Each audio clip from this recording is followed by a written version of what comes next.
All right, hello and welcome everybody to the latest episode of The Big Three on CPA TV. My name is Mihir Torsekar, and as always, I'm joined by my co-host and fellow economist, Andrew Rechenberg. And today we're going to talk to you all about the big three topics that are on our mind. But before we get to the show, let's just give you a quick 3-minute preview of what we're going to be talking about today.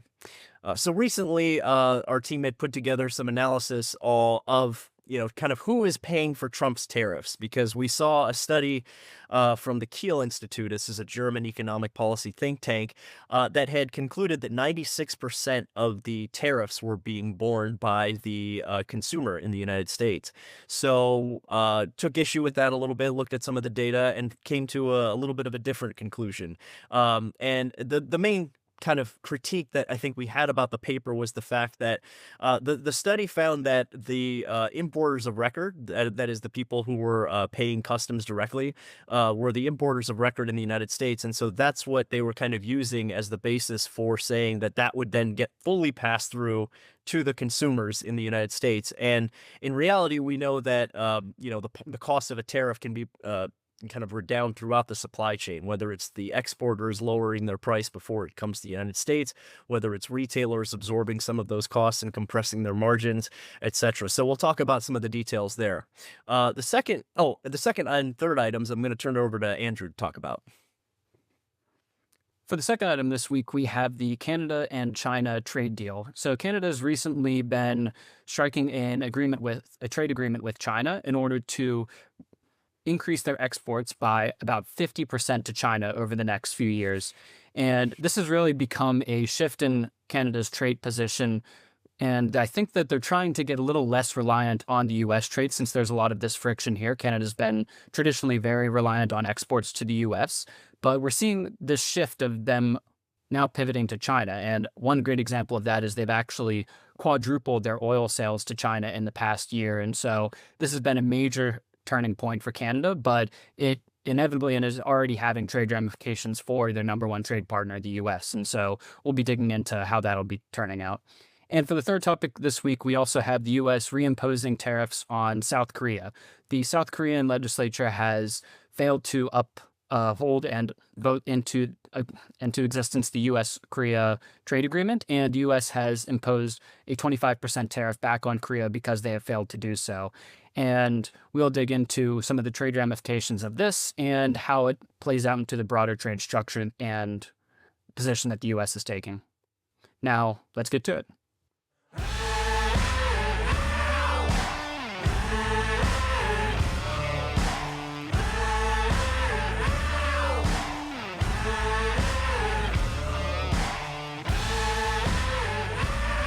So there's a lot of questions, of course, with these tariffs that have been imposed by the United States about, who's paying the tariff, how are consumers being affected, is it inflationary?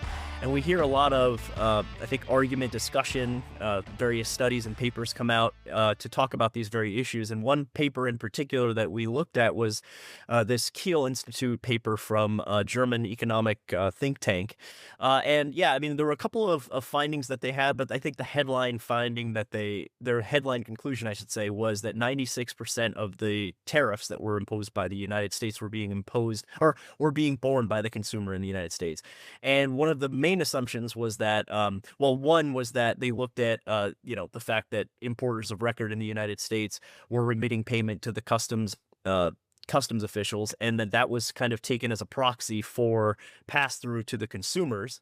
And the second issue they found was that the dollar invoices were not being reduced or adjusted, basically, in response to the tariffs, which suggested to the study authors that the exporters were not changing their price. That essentially they were passing that cost all the way on to the consumer in the United States.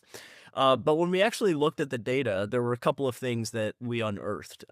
One signature kind of finding was that it's important to understand that just because you're the importer of record and you remit payment to customs, that doesn't mean that that's going to just, all that cost is going to be absorbed by the consumer in the form of increased costs that they're going to pay at the register. There's a lot of different ways that cost can redound throughout the supply chain. So once the good is in the United States, for example, retailers have increasing leverage, I think, more than ever. Big box retailers, especially like the Walmarts, the Amazons, et cetera, have more pricing power than ever before that they can absorb and some of those margins. And in fact, for most of the year, that's what we found. Like these big box retailers were doing exactly that. And so they were sparing the consumer a lot of that pass through effect and thereby absorbing the cost. The second thing I think was interesting was that just because the dollar invoices didn't change by the exporters, when you actually look at how the price of the commodities being exported to the United States were adjusted in local currency terms, we found that the prices actually did decline. So that's actually before any kind of foreign exchange adjustments, any kind of depreciation or anything like that.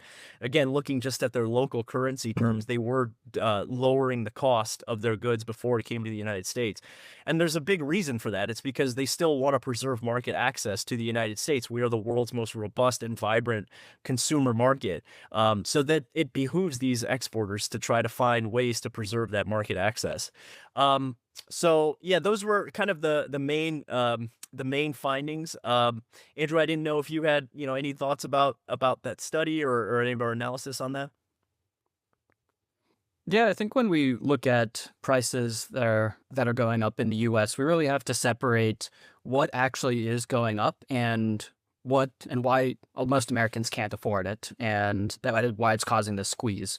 And so when you look at where inflation is actually coming from, where the affordability crisis is actually coming from, it's really not from pressure from these imported goods categories, this merchandise trade. There might be the odd product or two that might give the illusion of that, such as beef or eggs, but those commodity prices are really one-offs and they're influenced by other factors. And we've dug into beef and eggs, those agricultural issues in depth, and how middlemen and meat packers are really inflating those prices. But when you look at the broad CPI, the number one factors that are really contributing to the affordability crisis are things like housing or electricity. And those aren't things that especially aren't immediately impacted by trade or tariffs. These are long-term structural problems in the US economy, with not enough housing supply, with this huge surge of energy demand from AI, and energy costs also, with this huge energy demand, they ripple throughout the entire economy. Higher energy costs make everything more expensive, whether it's transportation or the lights just in a retail store. And so that's really where we're seeing the big price pressures happening from. But besides that, it's also, as Mihir, you pointed out, it's also a wage problem. There has been a real lack of growth in real US wages. Wages aren't keeping track with inflation. And this is, over time, really putting a squeeze on everyday Americans. And if wages had actually kept pace with inflation, then we wouldn't be seeing this huge gap between wages and commodity prices. And so I think those are the two big factors you have to really look at when you're looking at why this affordability crisis is happening. Yeah, no, it's a good point about the fact that when you look at what's contributing to inflation, again, and get back to the same point about how we assume that like cost pass through is consumers are being crippled by increased goods prices, right? Remember, okay, so we're putting tariffs on goods, right? So number one, you would expect that if we're seeing inflation, that goods would be the principal contributor to that. But it's actually all services. Goods pretty much are only contributing like 0.2% on average over the past year. So that's the bigger question. And you talk about the affordability crisis, and yeah, we've got some great work on our website talking about that very issue. But now let's pivot to the second topic. I'll let you take that one on. Yeah, so recently, Canada has been reaching a trade agreement with China in order to increase trade between those two countries. And from Canada's perspective, it seems like one of their main goals is to really increase exports to China. And they've stated as a goal to increase their exports by 50%. And this seems to be largely because of this increase of trade tensions with the US. They're actively seeking out other ways where they can push their exports to, since the US market is seemingly becoming more restrictive. And one of the big examples of this has been their oil sales, which have quadrupled to China over the past year. And so they have these motivations of wanting to sell these goods to other countries, and they're trying to find any way to do that. But it already seems like this is backfiring them a little bit. U.S. is still their number one trade partner. They're still very reliant on the U.S. The U.S. is, of course, much, much closer to them, much more logistically easy to have an integrated trade relationship than China is. And we're already seeing a backlash from the Trump administration of potential higher restrictions, less potential for trade understanding with Canada, and they're largely because there's this possibility that and reality that Canada would be and is already being used as a transshipment or a investment and production hub of different Chinese companies in order to continue to have access to the U.S. market. And so we'll see how this plays out, but it's looking like this calculation, basically Canada can't have its cake and eat it too. It can't have these export gains in China and also maintain their trade relationship with the U.S. And I think they'll be forced to choose sometime soon. It's interesting because even as and we'll just expand the lens because it's not just Canada too, because also the EU has recently minted some trade deals with the Mercosur, trade deal, or like with South America, they're increasing their trade, and they've signed a trade agreement with India. And yeah, the general takeaway seems to be that like all these other countries amid trade tensions or trade negotiation spats with the United States are now pivoting away from the United States. But the reality is that, when you look at how dependent these economies, Canada and the EU in particular, are on the United States market, you realize that there's really not as much leverage. I mean, sure, it's nice for them to diversify their suppliers and their trade partners, but in the end, they still need us for things like security, whether it's defense, whether it's finance, and, whether it's Canada exporting something like 75%, or the United States accounting for 75% of Canada's exports, or with the EU, where we're like 20% of their exports. They still need us at the end of the day. So, I think that there's ultimately going to be a limit to how far they can try to, if they're really trying to decouple from the United States. I just don't see that as a viable alternative. So that's absolutely something we're going to have to keep in mind. Why don't we go on to the third topic? Yeah, so for the third topic this week, we have what seems to be the falling apart of the U.S.-Korea trade agreement. The U.S. has reimposed a 25% tariff on South Korea after the South Korean legislature has failed to uphold and vote in the new trade agreement with the U.S. And there's been disputes on both sides on how these countries would live up to the agreement and how that would look moving forward. And I think this is a really good sign that, well, maybe not a good sign, but it's a really clear sign that a lot of the trade deals and the trade negotiations that have been happening over the past year with the Trump administration imposing the IEEPA tariffs and then forming all these negotiations with different countries to remove those tariffs, reach new trade agreements, I think we're starting to see a little bit of that fall apart. And I think the main reason for that is that I think we're really beyond a country-by-country free trade agreement model where we agree to lower our tariffs on some mutual understanding and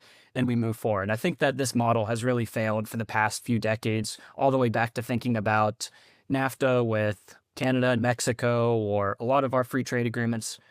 All these agreements have traditionally been the detriment of many U.S. manufacturers and businesses, and it's because we've really had this negotiated trade stance. We're outsourcing a lot of our trade policy to what we can get on the negotiating table with any country in particular, whereas we really need to position ourselves as more of a managed trade approach, where we as the U.S. decide, here's what we're going to allow. It doesn't matter what South Korea says. It doesn't matter what Japan says. It doesn't matter what any country says. We decide internally how much trade we want to allow in and what tariff rates it should be applied to protect our own businesses. And I think that this South Korea example is a great example of why we need the Section 232 tariffs. And these tariffs are after the process of a long investigation tailored to each industry and tailored to each product for what is going to help American businesses for these critical sectors. It's not a blanket tariff on a whole country and all their goods, regardless of how competitive it is in the U.S. and how it hurts U.S. producers, but instead tailored industry by industry and managed on our own terms. And so I hope that this is a bit of a wake-up call and shows that this negotiated trade approach is flawed, and we really need to switch over to a managed trade approach. Yeah, it also exhausts a lot of political capital, I think, and a lot of effort to try to jet set around the world to try to find, like with each negotiating partner and trying to navigate through their various parliamentary systems or their political systems and trying to like get a consensus. Then talking about, okay, well, we've got a framework or a concept of an agreement. Well, it's not necessarily binding, and what does that mean? And I agree. I mean, I think obviously the Section 232 process is very much over the past decade or so has now developed a kind of foundation, or has sort of been entrenched as a core foundational pillar, I think, of economic trade policy. Combining national security with economics in such a way that I think a lot of policymakers have gotten around to. So I think we should absolutely use this as an opportunity to leverage that. Again, where the IEPA tariffs or that framework has been, it's still obviously subject to legal challenge, a lot of uncertainty, and unpredictability. So, that obviously redounds to the investment climate and people feeling like, oh, we don't know how we should invest if what the tariffs are going to be. So again, let's just get this game plan, the blueprint kind of set and just go with it instead of just, trying to go willy nilly with all of these, agreements that could just, go away the next day or, just be adjusted. So, great stuff again for this week. I think we've got a full show in the books here. I think it's probably a good place to stop. So until next week, we wish you all a good week, and we'll be back to talk to you all about the next big three topics that are on our mind. Until then, take care and have a good week. Cheers.